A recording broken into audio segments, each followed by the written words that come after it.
All right, you guys. Well, welcome to our weekly Bible study. It was so funny. You guys know everything that's going on with my husband, and I felt it's so near on my heart that I still show up today and do this. I mean, it's so important and it's such a large part of my week, and I've missed you guys so much, and we're starting this new study and diving in, and oh my gosh, I don't know about y'all, but I need more breathing room. So so I thought, what better reason to do this? Hey, Miss Karen, welcome. So I'm so Hi. excited. I'll have you guys share a lot, and I honestly, I just want to say thank you so much for all the prayers. I'm still waiting to hear when my husband will come home. We're praying. It's like I don't know, and it's all he's fine. It's all they get kind of crazy about the blood, like the blood thinners, and just making sure he's okay before he gets released. So it it is supposed to happen today and hopefully this morning. So thank you so much for all the prayers. I have to say, I don't know what I would do without all of you guys. I was trying to stay as plugged in as possible in the beginning, and then it just was honestly super tough running back and forth and having family that came to help, which was such a blessing. So I just want to thank all of you guys for encouraging one another. And one thing I want to say is I don't know about any of you coaches that are on the call or maybe customers as well, but I have so many people that reach out to me daily that are like, girl, I don't even know how you show up each day. I don't even know how you do what you do. And honestly, my answer is every single time, you guys. Every single time it's the challenge groups. I was thinking about today, just even doing my Bible study and waking up first thing in the morning and making my detox water because I hadn't made it the night before. And I thought, would I do this if I wasn't a part of these online groups? And the answer is hell no. No. And I don't even think I'd put makeup on. I don't even think I'd get dressed. I don't even know. I wouldn't be the person I am. So I want to thank all of you guys, and I hope you guys feel the same way. I know that knowing I have people all over the country that are expecting me to show up makes me kind of put my big girl panties on maybe when I don't want to. And it makes me kind of go, well, if I can do it, and we've got many of you guys that have dealt with, cancer and sick kids, and you work, 90 hours a week, and, your stories are bigger than people of just getting out of bed, right? So I just want to tell you guys how amazing it is. And you guys are the reason I show up every single day. And I want to be a challenger with you guys, show up and share. And I'm going to work out today, and I'm so excited. I know my husband he's probably going to think I'm crazy, but I need my workout. I haven't worked out in 2 days, and it's really, really healing me. So I'm excited to jump back in. But I wanted to talk a little bit about breathing room. I took some notes on my phone, and then I want to talk to you guys about, anybody else text yourself? I always text myself. Isn't that funny? I'll text myself notes, and I'll be like, oh, okay. And now I don't even see my notes there. Let's see. Oh, I can't find it now. Oh God, maybe I texted it to somebody and they got my Bible study notes. That's really wonderful. That would be my life right now. So I don't know what I wrote. I don't know, but it was really good as I was listening today to Sandra. So I'm going to open my book and just kind of share. And I want you guys to share some things that maybe you are learning in the study, or something that's really speaking to you. I know that now my husband will be home. I've got to dive more into it. I've been kind of like in it and then kind of out of it.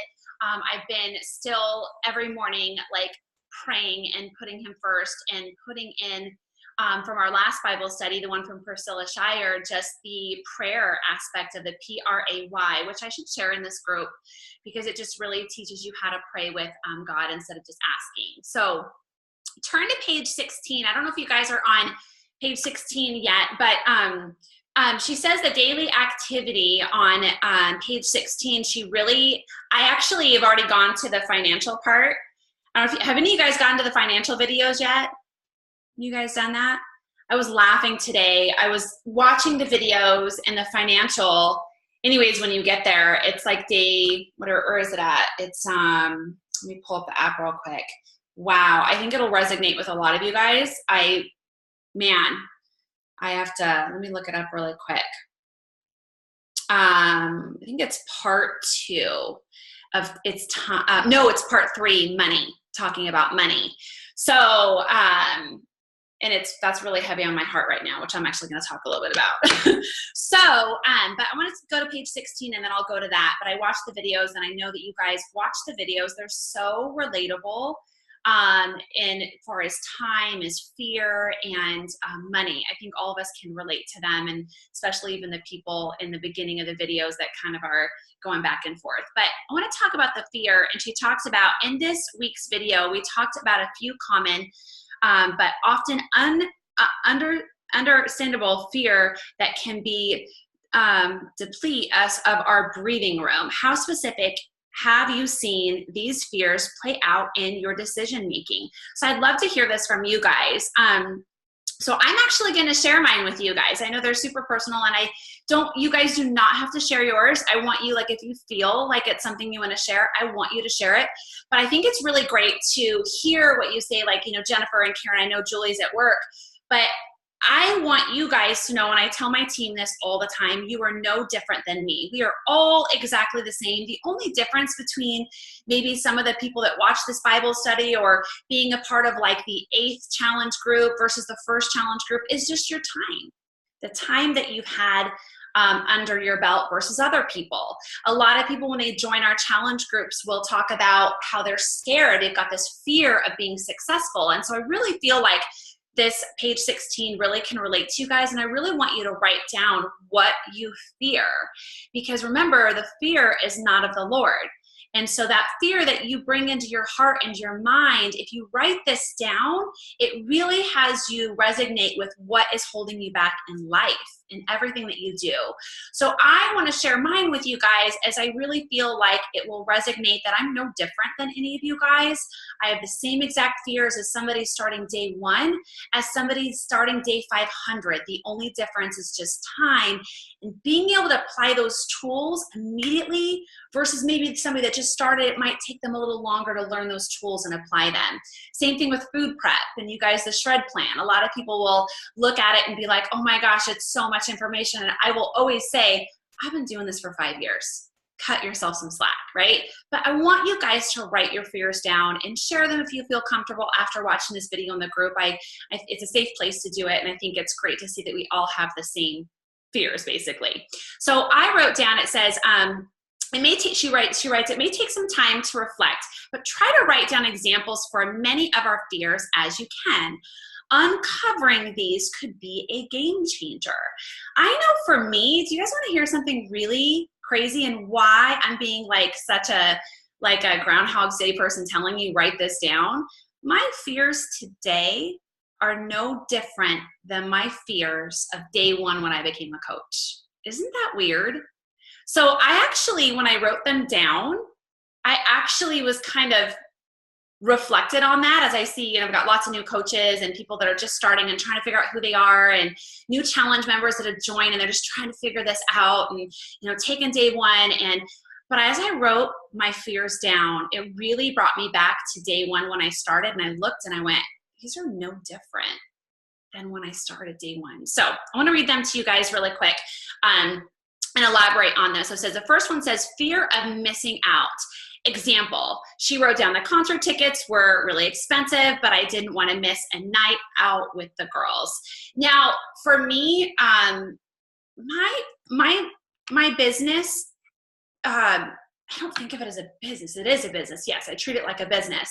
But my passion became my career. So what I do is so easy because I already love it. And so it's so, I don't say unfortunately, but everything I wrote down really does kind of revolve around my business and fitness because I love it. Like, I love it. So when I really wrote down my fears, it really kind of goes for me because those are my biggest fears, but they are the biggest blessings as well. So fear of missing out. I wrote down growing my team and being with my girls. Okay. Now I want to elaborate on those as I wrote more, but I remember when I was a brand new coach, my biggest fear was, oh my God, could I even grow a team? Could I find other people that want to do what I do? Does anybody actually want to follow Rhonda? Do people think Rhonda's a joke? Like, do they, oh my gosh, my biggest fear my whole life, and not anymore. I didn't write this down, but I want to share my biggest fear for most of my life is do people like me? I don't have that fear anymore because I really don't care if people don't like me. I've gotten to that point in my journey, but that wasn't me on day one. I don't even care anymore. I'm like, if you don't like me, see ya, right? But I want to share with you guys, I remember as a new coach or just a new challenge or whatever, just being like, wow, who wants to join my team and actually do this with me? And how would I be a good leader? And I'm super fearful of that. And do I have enough time to be a mom and be there for my girls while I do this? And it's actually crazy. I love, as I've gone through this transition with my husband and being in the hospital, the answer is heck yeah. I just sit here and I think of my team that stepped it up. You guys in the challenge group, I've never really completely walked away from my business quite like this. And it's just so great to know that we've got a team that everybody helps one another, and it's such a blessing. And the other thing is, then I have to think about the fear of me being there for my girls. I have to think about, if I had a normal job, you guys, would they give me the time off? Would I be able to have them there in the hospital with as often as I was this week? Would I be able to be home and work from my cell phone and my lap? So the answer is no. I mean, it's amazing. So when you write these fears down, I want you guys to know, whether it's your business or you're a coach or whatever, is, the fear of just, growing within that, right? And then also being there present for my family, okay? Then I wrote down, hey, Miss Kara, hey, Marie. Then I wrote down, we're on page 16. I'm kind of sharing a couple of the things that I wrote down that I really want to encourage you guys to write down. I was kind of sharing that it's interesting. My fears today are no different than they were almost 6 years ago. So it's kind of crazy.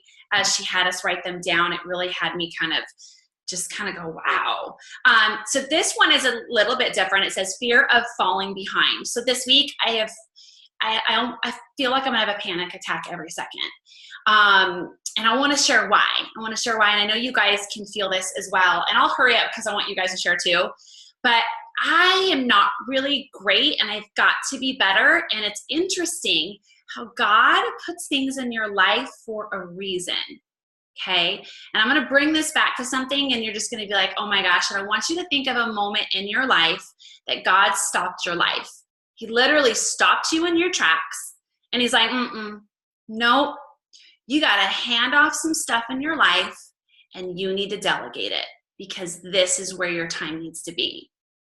So as I have horrible anxiety and I'm super like, oh my gosh, I'm just like, I've already warned my husband, when I bring you home, we're going to set you on the couch. You watch all the sports you want, and I'm going to have my laptop on and I'm just going to work all night. And he's like, okay. Because I have hundreds of messages, and I stress about it because I want to be able to help everybody, and I can't. And it's going to take me time, right? But this is fear of falling behind. Oh my gosh, I've never felt that fear more than I do right now. But I also feel that God brings these trials in your life to say, slow your booty down and go to the people that can help you, right? And it couldn't be more present, as you guys have just been amazing in the challenge groups and been amazing on my team. Just, oh my God, my leader texted me this week, and she's like, I want to take over one of your calls. I want to do whatever I can do to help your team. And so she's going to be running my call for my team tomorrow. And so the thing that's funny is, falling behind, you've got to lean on the people that are already there for you. There's a system, and you cannot do everything. You can't. And one of the things that we're taught in our business, and I know I keep bringing this up, but hopefully you guys can relate even in your life, is to delegate. Have people kind of take over things. Have people help you in these times. So when things do happen, you don't have this huge weight of you doing everything on your shoulders. So I wrote down hospital, but my team is handling it, and I'm so blessed. So I hope you guys, and it's sad, but it does sometimes take these moments where, God stops you in your life, and he says, I think you need to reach out to the people that truly love you and care about you, and have them handle some things while you go through this. So reason why you don't try to do it all. I remember when I first started this business, I used to go to Beachbody Summit, just to kind of warn you guys, I don't do this anymore. And I'd wake up at 2 a.m. to work 2 hours before I would go and work out with Shanti or whatever it would be. I don't do that anymore.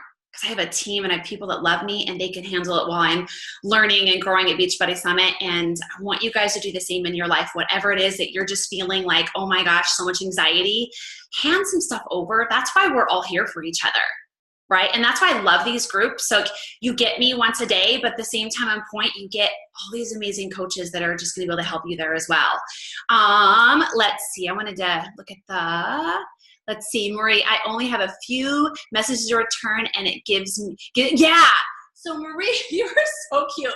So I remember that as a new coach, I'd get a couple messages and if I didn't answer them right away, I would be like, oh my God, you know, and here's the cool thing is totally bless and release and know people know that you have a life and you're a mom. And I actually share that quite a bit. I'm going to actually go live about this and kind of talk a little bit more about how I'm doing everything I'm doing. But I want you guys to just, you know, sometimes like right now, I've got messages from a week ago I haven't even been able to get to. And on my first, you know, I'll send a voice message and say, thank you so much for your patience. I appreciate, you know, people get it, they understand, and I just, you know, send them the grace and then go into what I need to say. So let people know that you guys are busy and that, you know, many of you guys work full time. You've got kids, you've got, you know, you've got a life, you know, and people know that. So don't ever feel panicked about that. People will always be there and they'll be so appreciative of you. I'm going to go a little quicker. It says, then go over to page 17. It says, fear of not mattering. Let's see. You know, this is a little different for me. This actually brings me back to day one as a coach as well. It's a little personal. So I'm going to kind of share it as best I can. Many of you guys know my story and hopefully what I am sharing right now can resonate with you. I don't know if it will or it won't. But when we lost everything and we had $900 in the bank, we lost everything because the economy fell and my husband owned a business that was in construction and people owed him millions of dollars. So when they didn't pay him, we personally went under. We had no debt at all as a family, but we lost everything. And when we moved to Texas, because he had a job opportunity, bless the Lord, you know, thank the Lord, we had $900 in the bank. And because that bank was tied to the business, but it wasn't, it was a personal, they took the $900 and we had zero. We had nothing. Like literally we had to ask family for $300 to $400 to get groceries in our home. And so I want to share this with you guys because I remember when I was in this moment, and I actually really still struggle with this. And my husband thinks I'm crazy. And it's something that is just, it's a sin or something I have to deal with. I was a stay-at-home mom. And so I was thrown back into the workforce, got 3 jobs. And I remember feeling like I didn't matter. I remember I would bringing checks home and I was working really hard. I'd work from 7:30 in the morning till 11 o'clock at night with the 3 different jobs at the Can Beachbody coach at this time. And I remember just hustling and trying to get ahead and trying to put presents under the tree for the girls so they'd have a Christmas and, you know, have groceries that weren't bought from the dollar store. You know, I remember these moments and feeling like I still didn't matter, which sounds really weird, but who am I to, like the money meant nothing to me. I just wanted to provide for my family.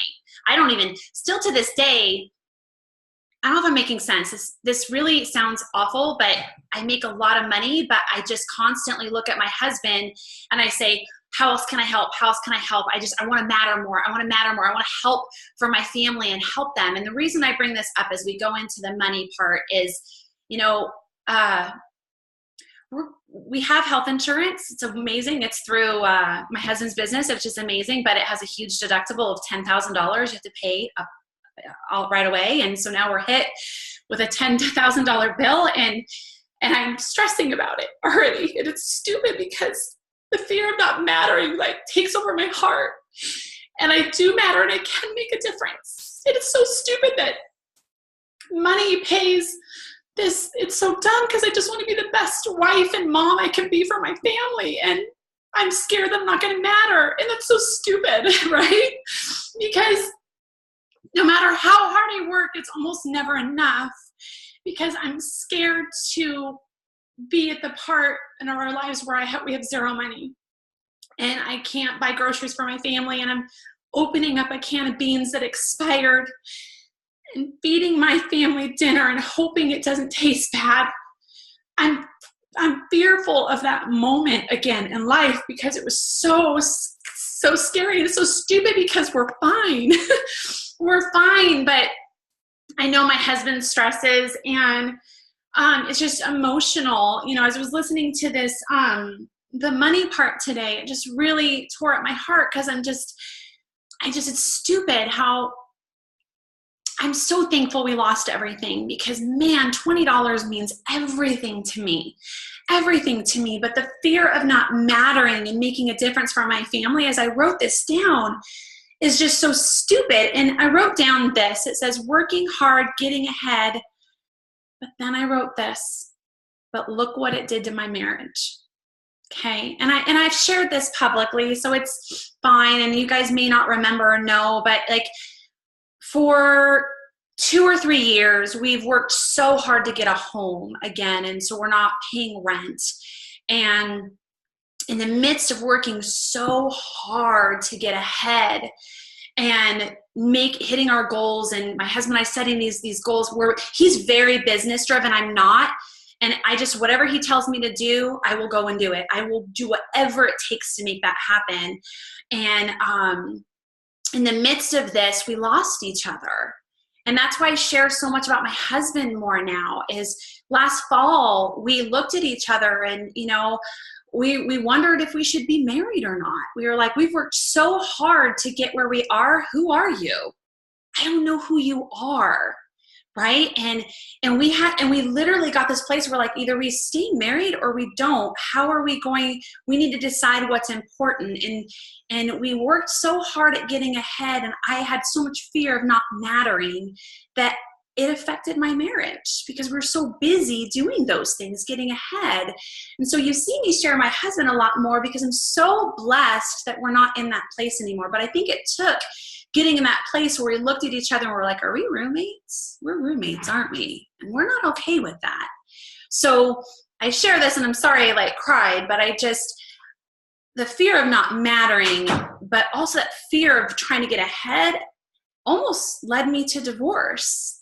So I want you guys to write these things down and these fears. And I'm so blessed that we went through that because now I know he is my best friend. He's my soulmate. And I think we had to get to that wall of just like, what the hell have we been doing for the last 4 to 5 years? It's been amazing, but we had to find each other, because that's why we did this, right? To get ahead for our family. So, okay, I've shared a ton. I'd love for you guys to share. I know I kind of went all over the place. My mind is kind of all over the place. I know I'm waiting for the call to pick up my husband. And the water heater's out, and I'm waiting for that guy to show up so he can replace our water heater. And the cat is sick, and the relatives are leaving, and life is happening. So feel free to unmute your lines, and anything you guys want to share would be awesome. As I'm a hot mess.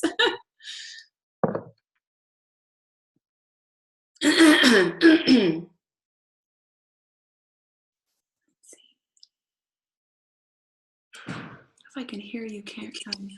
Oh, there you go. Good morning, everyone. Such honesty from you, Robin. It is it's incredible, because I think a lot of us on here, and I'm going to have to cry. My son just walked over, like, he's like, what's going on? But I think a lot of us have lived through the same exact thing that you have, and we don't always know each other's history or background, and to share it as much. But it's so comforting to know that we're not the only ones out here. You know, we've been married for as long, or together for as long as we have. It'll be 20 years here in December for husband and I. It's the same thing. You know, there's peaks and valleys, and we go through good times and bad. And like you said, when you're on this road, God decides if you have a plan, sometimes God does stop you to say, you have to put your attention on other things. And just a perfect example is, like, in the fall, it gets really crazy because both of my kids are in football. My oldest freshman year, we're kind of just going along, and he played a game, and he ended up getting his liver lacerated in a football, and it was like it stopped everything. And he was in the hospital, and I remember thinking to myself, didn't ask why, because of course that's the chances you take when you play a sport. But I asked, what direction were we supposed to go in once that changed? Obviously, we were supposed to focus more on him and in that time and focus on our togetherness. Now, I don't think, let's see, was I doing Beachbody at the time? I don't think so, because it's been just 3 years this year, right? What year was it? Anyway, 3 years ago. He's now a senior, so I think that was the year after. But anyway, every time God stops and and things like that, or when I went through bankruptcy, or he and I think this says, do you trust me enough in the things that you're going to look up at first, or do you try to fix it all yourself? And that's one of the things that has been really hard for me, is to, not that I trust him, but I go, I'm a doer. Like I just get ish done, and I do. But I think God says in those times, do you trust me enough with your son, because he's really my son that I gifted to you. Do you trust me enough in that time? Do you trust me enough in your marriage struggle? Do you trust me enough in your bankruptcy to pull you out to still have faith that I exist? And it's a very deep question to answer, because of course you just want to go, yes, but do your actions show that you trust? That's a difference, you know what I mean? And my biggest purpose is that my biggest fear is that I'm going to fulfill God's purpose for me. And that's because I think I know, but I don't know in which the direction or how to do it. So I don't know. One of the best books that I ever read for that, and you might have read already, Karen, is The Purpose Driven Life by Rick Warren. Yeah. If you guys have read that, I remember I've read it twice. And I remember the first time I read it, we were going through infertility, and I didn't have children yet. It really resonated with me. And I read it last year. We did a Bible study actually on it. And it was so crazy, because the book spoke to me so differently and really showed me that I'm exactly where I need to be with my purpose in life if I just trust in him. Right. And it was so crazy as I went through this Bible study. It was just like huge light bulbs went off. It was one of the best books I've ever read. And it was interesting how you can read the same book more than once and it speaks to you completely differently because you're in a different season of your life. Right.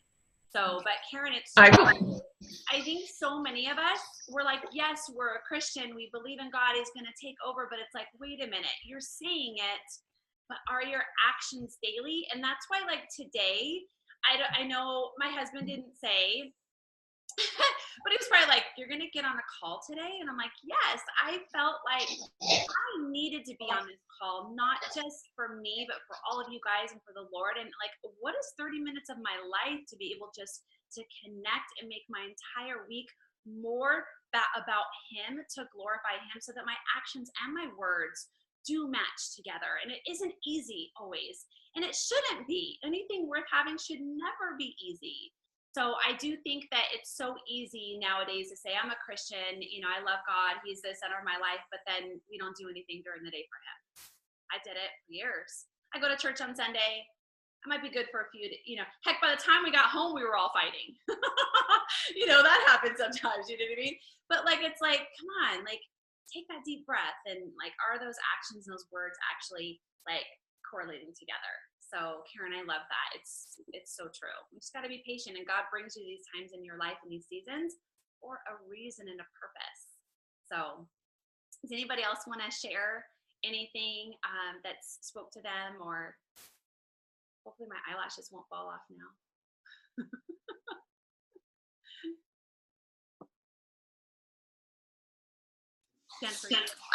I'll share. Okay. Well, like a lot like what you were saying, my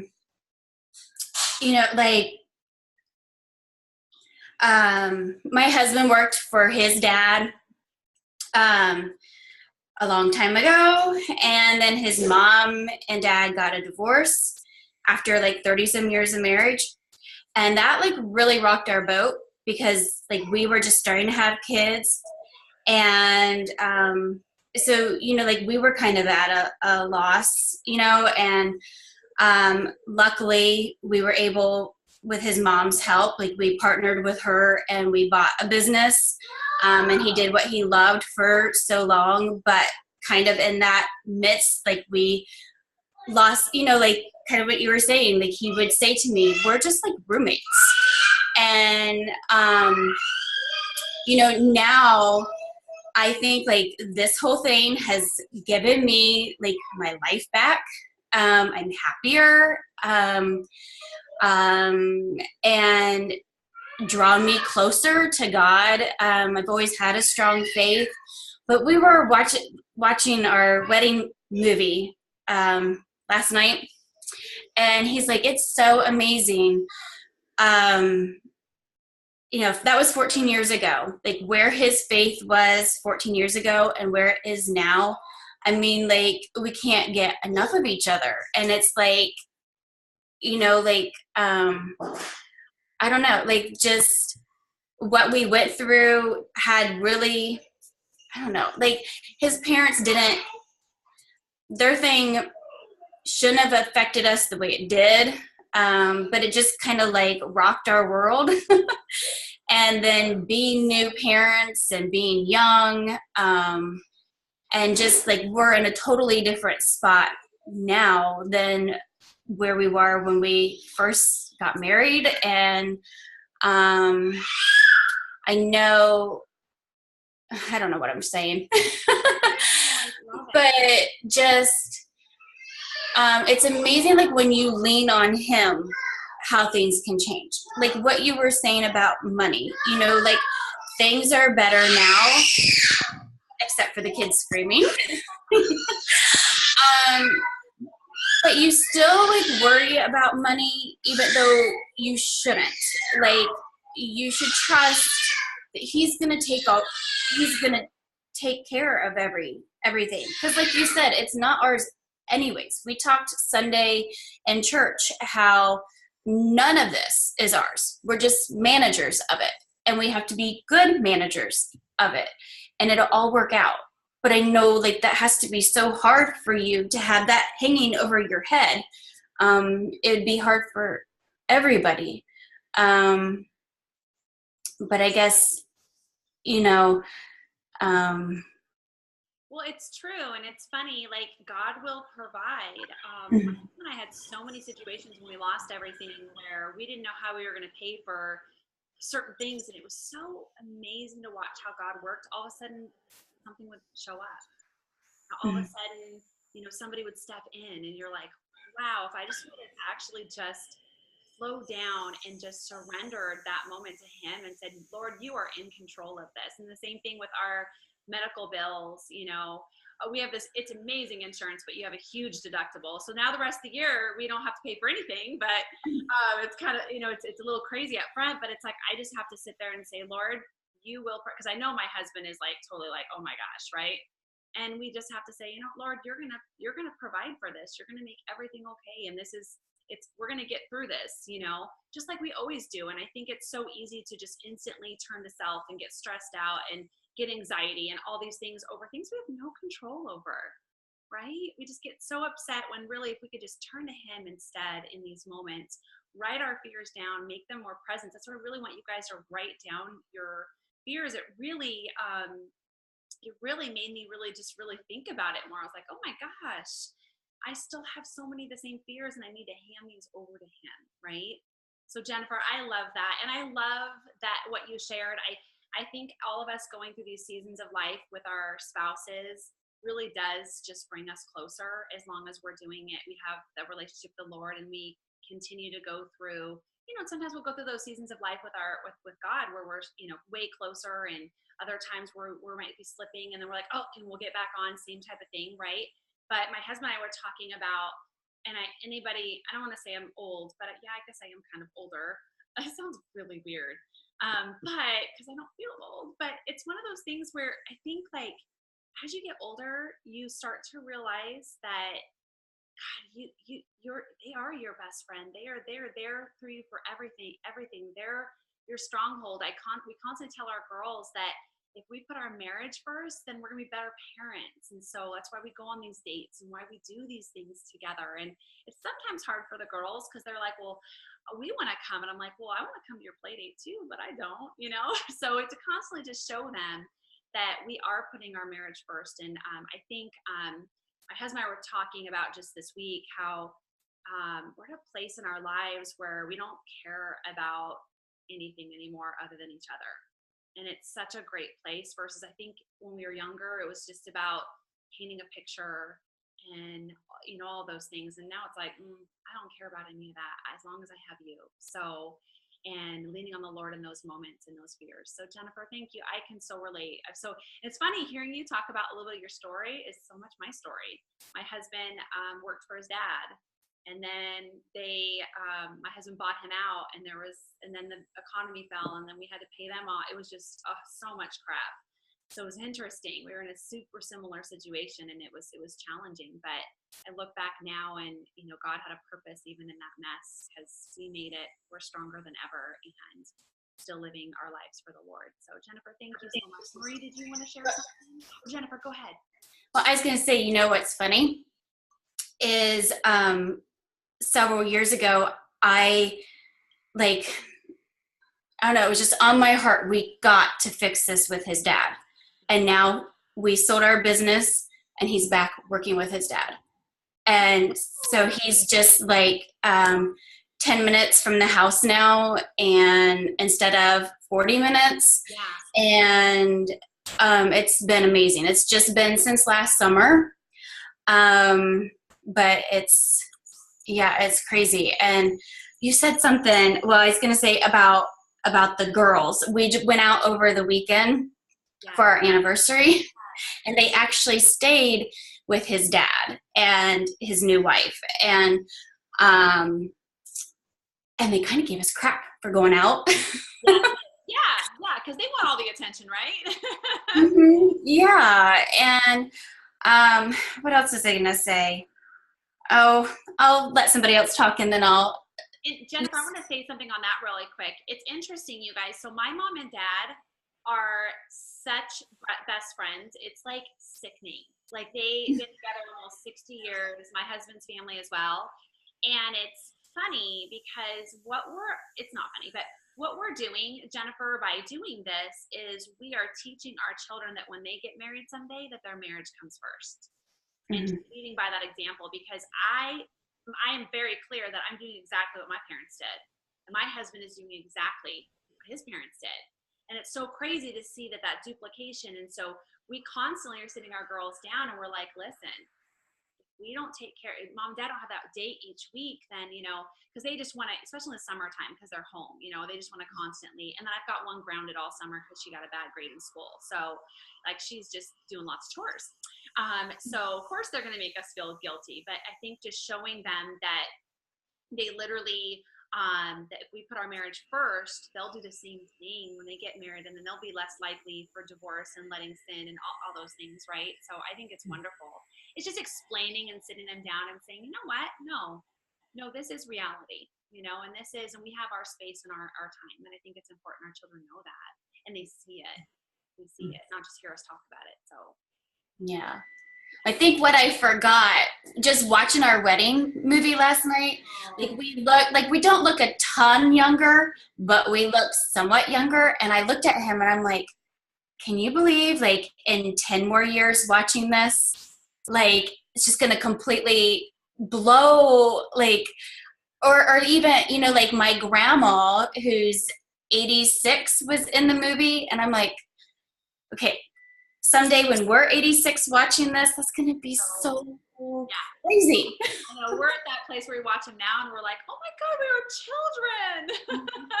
Yeah, I think it's fun to go back and watch. And I think it's important that we do that as husband and wife, as we go back. And my husband and I actually, when things were not going as well last fall, we actually sat down together and we talked about how where we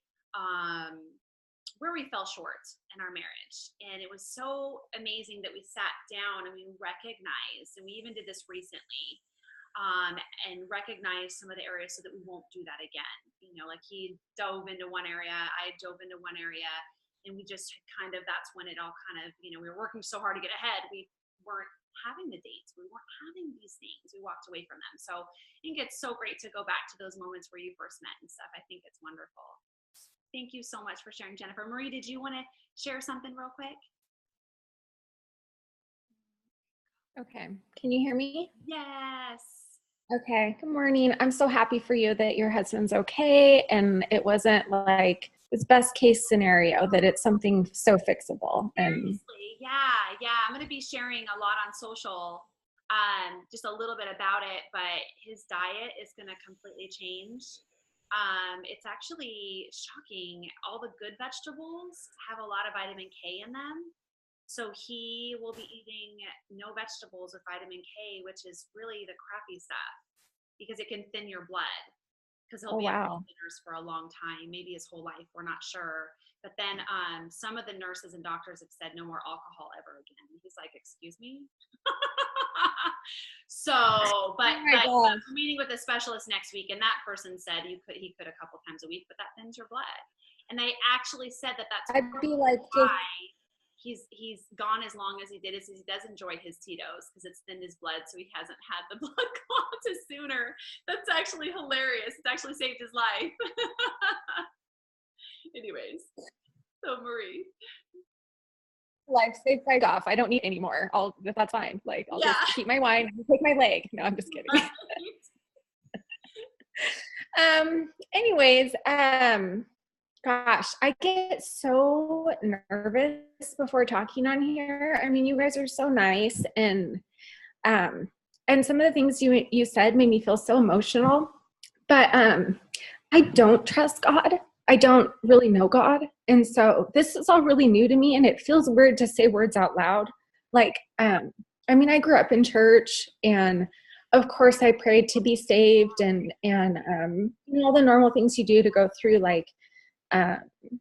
What's it called? Not kindergarten. What's it called in church? Bible study? The Confirmation? No, just regular, like Sunday school. That's what I mean. You know, stuff like that, and like church camp in the summer. And and my kids went to Christian preschools, and you know, but as a family, we don't go to church, and I pray with the kids every night. It's more of like emotion, like to go through, like we hug and kiss, and then we say a prayer. But it's not something that, it's very surface. And my husband did not grow up with any religion in his life. And so I don't know, we just feel like as a family that maybe it's time that we need to address this and maybe start going to church a little, and, you know, just for our kids. And I'm big on, like, of course I prayed for the big stuff, like my kid's sick and like, or this scary thing is happening. And I'm just going to be like, oh my gosh, I promise I'll be a better human and a better Christian. And I, you know, just please let them be okay. But then the day-to-day stuff, like I don't. And just, so, you know, it doesn't work that way. It's not fair to just like, please God help me now, but not today or yesterday, you know? And so it's just, I'm just starting in the sky and writing some things down. And I've just got some work to do with myself and where I'm at with that. So it's nice to come on here and hear you guys talk and stuff and say things out loud. Yeah. Marie, I was trying to find just now, does anybody have it near them? The Bible study we did last month? The one your dog ate? Yeah, because I was like, God, the one my dog ate. Yeah. Marie, this study, like, is amazing. But first I want to say something really quick. I am so thankful you shared everything you shared. And you want to hear something that many of you may not know. Some of you guys have known me for 20 some years. Yes, right there. That book right there by Priscilla Shirer. Totally, Marie, get that book and I'll share why. Because I so get where you are. In fact, that book, like even this many years later, has changed my life and taught me how to pray beyond just the big stuff. But I want to share something with you that, you know, maybe the perception, and maybe I need to share this on social media. I know a lot of you guys might know this, some of you may not, but I think the perception that maybe possibly I give right now, or some of us give, is that we've had this amazing walk and this strong faith with the Lord forever. And the answer is no way. So it was actually interesting hearing you talk. You were speaking my exact life, literally my exact life, until I started doing these. I grew up as a Christian. We went to church. We did the Bible studies. I had no relationship with the Lord. It was great. Like, it felt great. And I felt like I was doing something good, and my kids went to a Christian preschool, and I did all of this stuff because I knew it was the right thing to do. And I wanted my girls to have good values beyond just going to school. I wanted to have good values beyond just waking up and going to bed each day, but I didn't actually apply them to my life at all. And so when I joined Beachbody, I don't know, I'm trying to think, I was in Minnesota. I think when everything kind of changed, I needed more in my life. So my relationship with the Lord, and I'll look back probably 5 years from now and be like, Rhonda thought she knew something that I knew nothing, right? My relationship that I have now with him really has changed over the last 3 to 4 years. And I've learned how to grow a relationship closer with him, but I was just like you. Did all those things because I knew they were the right things to do and show for my children, but we didn't go to church. In fact, honestly, you guys, until this last year, we did not commit to an actual church where we were a member. We were trying all these different ones, and I know you're not supposed to, yeah, you can go and try them, but the Lord wants you to commit to one. And so when my husband and I started going through a lot of stuff last fall, we instantly were like, we're going on occasion. We're not going every Sunday. And so we made the commitment then that it was that important for our relationship and our girls to grow up in the church better, not just going, right? So I love that you shared that. I think so many people think that other Christians have all their crap together, and they really don't. None of us, we're all just winging it, trying to figure it out. Some are going to have a better relationship, some aren't. Some are just trying to figure it out. But I will tell you that Bible study we did last month, I think it would be so great for you for your next book, as Priscilla really walks us through how to build that relationship with him through prayer, because that's our telephone line to him. That's how we build our faith, is through prayer. And she teaches us how to do it. I have never in my entire life done it right, and I'm still learning, but that Bible study gave me almost like an outline of how I should be building this relationship in my prayer daily through the little things. And it was so awesome to learn that those little things, those little actions each day, that is going to make a huge difference in my relationship with the Lord. But how I do it is just as important as doing it. And so that Bible study, Priscilla Shirer, for me was super huge in just growing my faith and learning how to pray properly. I've done hundreds of Bible studies, and that is the first one that has ever taught me how to pray. It's ridiculous. Like, I also just pray and hope that the Lord, and a lot of times I only pray for the big things, like you said. Like, it's like, oh, something big happened, let me pray. And I needed to learn how to pray for the small things and what that looked like. So Maria, I thank you so much for sharing. I think so many people can resonate with where you are. I know I can. I know I've been there. I know I constantly fall short all the time. And so I'm glad you shared. I'm so glad you're here, and it's going to be amazing. And you're just going to be blown away by growing closer with all these women and growing a closer relationship for him beyond just doing those things, right? So I'm excited you shared that. And Karen says, keep searching for your church that can speak into your hearts. We've called to go to church to be in a community with other believers, and so we will keep doing the things that God called us to do. And then Karen said, I have to tell my son that because he says he doesn't have to go to church to be a Christian. Yeah, so here's my answer to that. It's like working out. It's like you don't get good doing it once or twice. You get better the more consistent you are.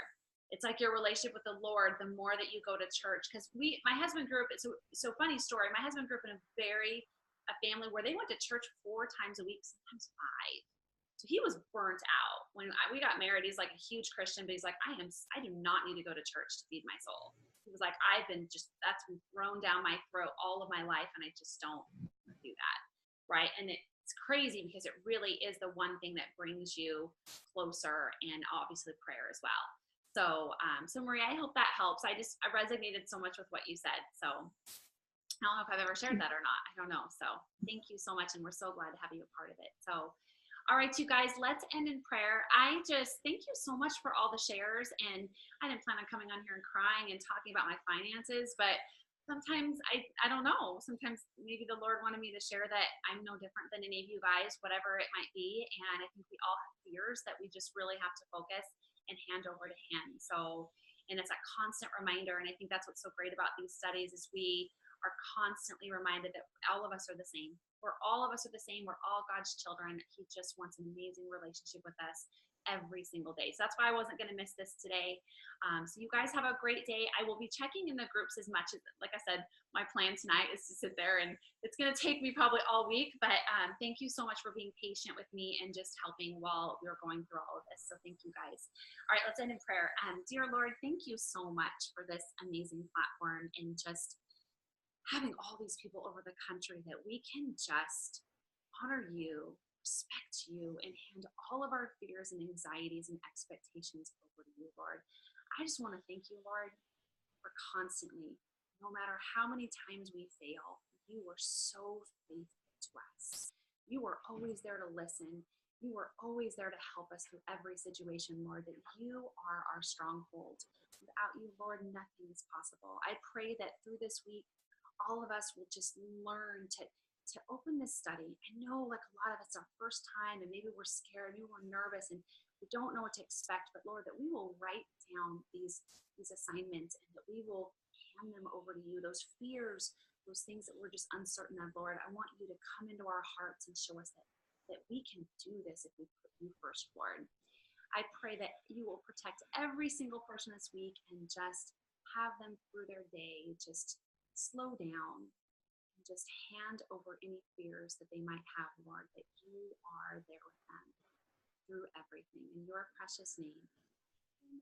All right, you guys, thank you so much. Have an amazing day. I'll post a recording later, and thank you for just being in my life, you guys. Have a great day. Bye, everybody.